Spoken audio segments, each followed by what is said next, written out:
এই যে আজকে চলে আসছে আমাদের পিঠা, এটা অনলাইনে অর্ডার করা হয়েছিল। এটা কিন্তু সাজের পিঠা, হ্যাঁ, এই যে সাজের, এটা পুরো এক বক্স আসছে এটা। আর হচ্ছে এই পিঠাটা, এটা অবশ্য আপনারা অনেকেই চিনেন, এটা হচ্ছে ঝিনুক পিঠা। তো আমি ওই দিন খেতে চেয়েছি, এই জন্য আপনাদের ভাইয়া অর্ডার করে দিয়েছে। আর এই দুই ধরনের পিঠা নিয়ে আসছে, এখন আমরা খাবো। আর এই পিঠাটা অনেকেই হাতে বানান, আমি ওটা হাতে বানাতে পারি না, সেই জন্য অর্ডার করে আনছে। তা ঠিক আছে, আজকে এ পর্যন্তই।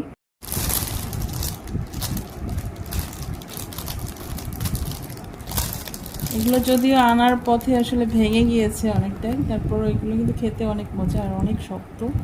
এই যে এখন অনেক শক্ত, আর এটা রসে ভেজানো, হ্যাঁ।